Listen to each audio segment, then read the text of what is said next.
고난 주간을 지나고 있는 우리 교우들 여러 가지 답답하고 또 힘들고 어디다가 일일이 말할 수 없는 그런 상황 속에 꼭 있을지라도 우리 주님께서 오늘도 여러분과 함께 하시고 은혜 주시기를 간절히 바랍니다.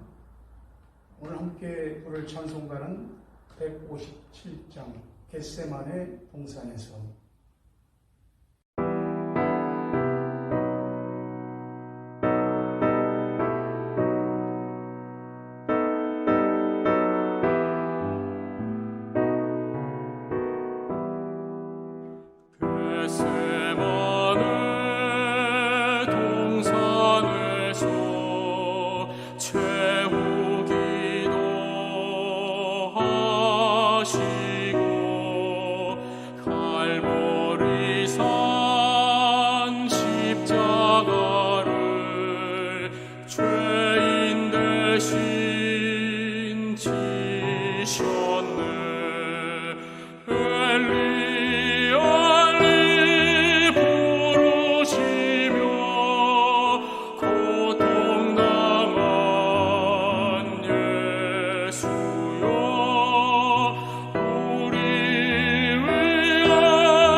오늘 하나님의 말씀을 함께 보겠습니다.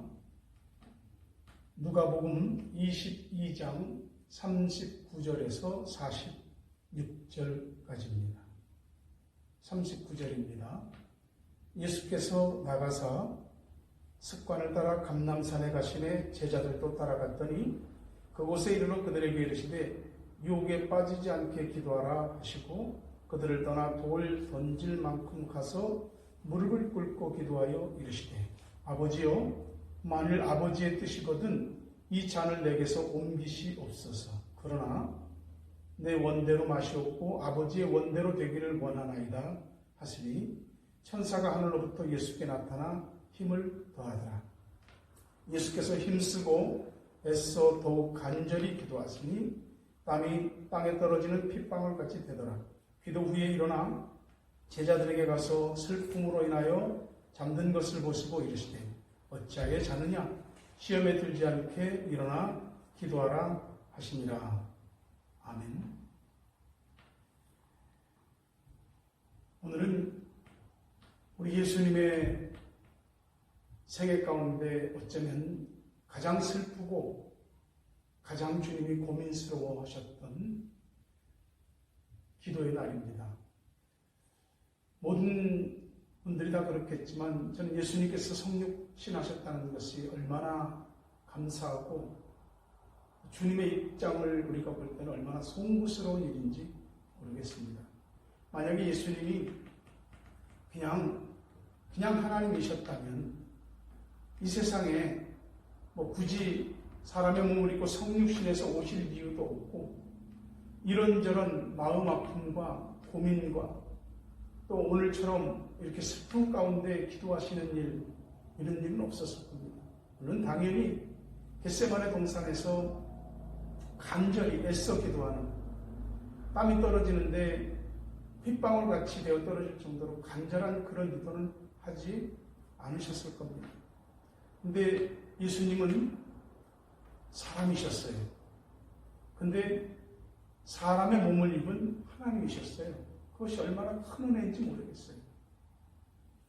그리스 신화나 로마 신화에 나오는 그런 신도 아니고 인간도 아닌 그런 반신 반인의 그런 존재가 아니라 오직 우리를 위해서 철저하게 자기 자신을 버리시고 낮추시고 죽기까지 복종하신 그 주님, 그 성육신하신 주님이 바로 우리 하나님, 우리 예수님이시라고요. 그 예수님의 삶 가운데 빼놓을 수 없는 것이 기도였어요. 기도는 예수님의 삶 그 자체였죠. 어느 순간도 기도를 놓치신 적이 없어요. 성경을 통해서도 우리가 보고 있지만 습관적이셨어요. 늘 기도가 몸에 배이셨다는 것이죠. 그리고 기도하던 장소도 있어요. 기도도 그냥 아무 데서나 아무렇게나 기도하는 거 아니고 기도 자리가 있는 거예요. 늘 자기가 하나님 앞에 교통하고 기도하는 자리 있잖아요. 그 기도 자리가 우리에게 있어야죠. 주님께는 그곳이 바로 감람산, 이 겟세마네 동산이라고 불리는 곳이었어요. 기도요. 우리에게도 기도하고 싶은 마음이 있지만 갑자기는 잘 안 되더라고요. 우리에게 몸에 배이는 습관이 되지 않으면 기도는 잘 안 되더라고요. 오늘 주님께서는 이 감람산, 올리브 나무가 많이 있었던 곳인 것 같아요. 거기서 기도하셨는데 주님 생애에 가장 절박하고 가장 슬픈 마음과 그래서 가장 처절하게 기도할 수밖에 없었던 그 기도, 그 겟세마네 기도가 오늘 주님께서 하나님께 올리고 있는 거죠. 십자가는요, 결과이고 진짜 십자가 될 수 있게 했던 것은 이 겟세마네 동산의 기도였죠. 주님은 겟세마네 동산에 가셨을 때 놀라고 고민하며 슬퍼하셨습니다. 베드로, 야고보, 요한 3명의 제자를 데리고 갔는데 돌 하나 던질 만큼 떨어질 거리에 제자들 두고 주님께서 기도하셨어요. 주님 간절히 사투를 벌이는 기도를 하는데 제자들은 그렇지 못했습니다. 예수님께서 기도하시기 전에 내 마음이 심히 고민하여 죽게 됐으니 너희 여기 머물러 있어서 깨어라. 그렇게 말할 정도였거든요. 근데요, 예수님이 간절한 기도를 하는 동안 제자들은 깊이 잠들었어요. 예수님의 기도는 처음에는 자신의 소원을 이루어주기를 바라는 기도로부터 시작해서 나중에는 내 뜻은 놔두시고 아버지의 원대로, 뜻대로 되기를 원합니다. 기도를 그렇게 결론 짓고 있어요. 처음에는 그랬잖아요. 이 십자가를 내게서 옮겨주십시오. 그게 예수님 소원이었어요. 근데 나중에는 나의 원대로 말고 아버지의 원대로 해달라고 기도하십니다. 예수님은 고사리 손 같은 제자들의 연약한 기도일지라도 그들이 합심해서 기도해 주기를 원하셨어요. 근데 간절히 기도하시다가 가보니까 제자들이 잠자고 있었어요. 피곤했겠죠. 예수님이 자느냐? 한 시간도 깨어있을 수 없었냐? 시험에 들지 않게 깨어있어 기도해라. 마음에는 원이로되 육신이 약하도다. 이렇게 말씀을 하시고 다시 가서 기도하셨어요. 두 번째 다시 오셨는데 제자들이 또 자고 있었어요. 예수님께서 깨우시니까 제자들이 민망해서 어떻게 할 바를 몰랐죠. 근데요, 주님은 개의치 않으셨습니다. 누가 옆에서 내 기도하는데 같이 협력해 주지 않는다고, 누가 나 기도하는데 같이 도움이 안 된다고, 나 기도 안 해. 그럴 필요 없는 겁니다. 우리는 우리의 기도를 계속해야죠. 예수님 다시 한번 가서 같은 기도로 나의 원대로 마옵시고 아버지의 원대로 하옵소서. 이 기도를 하게 됩니다. 우리가 신앙생활을 하면서 아버지의 뜻대로 살아야 된다 하는 생각은 우리 모두에게 있습니다. 그러나 많은 믿음이 생각에 머물러 있을 때가 참 많잖아요. 어떤 상황에 일단 몰리게 되면 그 흐름을 따라서 우리 마음과 생각이 자동으로 움직입니다. 보다 더 나은 길을 찾아서, 살 길을 찾아서 우리 몸과 행동은 자동으로 이렇게 움직이게 되어 있어요. 그게 본성이거든요. 우리 본성을 우리가 과연 어떻게 이길 수 있겠어요? 평상시에는 우리의 지성과 교양과 우리 어떤 인격으로 커버되는 것 같은데 어떤 상황에 딱 맞닥뜨리면은 다 본성이 나오게 돼 있어요. 그 본성을 이길 수 있는 길은 기도밖에 없거든요. 말씀을 아무리 많이 알고 있다고 할지라도 기도하지 않으면 그건 그냥 머릿속 먹물에 불과한 겁니다. 몸이 피곤하면, 마음이 산란하면, 삶이 버겁고 삶의 진들림이 크고 강하면 기도를 못할 수도 있습니다. 게을러서 못할 수도 있습니다. 하지만 그래도 기도해야 합니다. 진땀을 흘리고 몸부림을 쳐서라도 기도를 해야 된단 말이죠. 기도를 하고 안 하고, 기도를 하고 못하고에 따라서 다 달라지게 됩니다. 우리 삶의 시험과 유혹이 어찌 없겠습니까? 주님은 단적으로 이야기합니다. 시험과 유혹에 빠지지 않게 깨어서 기도하라고. 그러니까 기도를 한다는 것은 시험과 유혹에 빠지지 않는 길인 것이죠. 주님께서는 기도할 때에 정말 간절하셨어요. 무릎을 꿇고 간절히 기도하셨어요. 기도에 따라서, 기도를 하느냐 못하느냐에 따라서 하나님의 뜻을 깨달을 수도 있고 못 깨달을 수도 있습니다. 기도를 하느냐 못하느냐에 따라서 시험과 유혹에 빠질 수도 있고 시험과 유혹을 넘어설 수도 있습니다. 기도를 하느냐 안 하느냐에 따라서 하나님의 뜻대로 할 수도 있고 내 뜻대로 할 수도 있습니다. 우리가 믿음이 없다고는 말 못하지요. 이 믿음은 있는데 믿음의 끝자락만 붙잡고는 결정적인 순간에 우리는 유혹과 시험을 이기지 못합니다. 베드로가 예수님 호언장담하잖아. 너희가 다 나를 버리리라 그랬더니 다른 사람은 다 주를 버릴지라도 나는 절대로 주를 버리지 않겠습니다 라고 했지만 그건 마음뿐이었죠. 상황이 딱 맞닥뜨리니까 그의 입술은, 그의 행동은 예수님을 부인하는 쪽으로 갔잖아요. 불과 얼마 안 돼서 일어나는 일이거든요.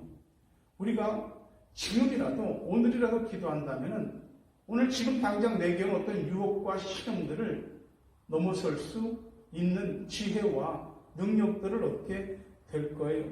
예수님은 십자가에서 모든 것을 이루셨지만 십자가에서 다 이루신 것이 아니에요. 사실은 겟세마네 동산에서 이루신 거예요. 겟세마네 동산의 기도가 예수님이 어쩌면 처음으로 하나님의 뜻이 아닌 자신의 뜻을 간곡히 아뢰었던 그런 기도였던 것 같아요. 다른 때는 그런 기도 안 하셨거든요. 오직 하나님의 일만 하셨고 오직 하나님께 받은 말씀만 전하셨고, 근데 이 순간은 자신의 뜻을 이야기하시잖아요.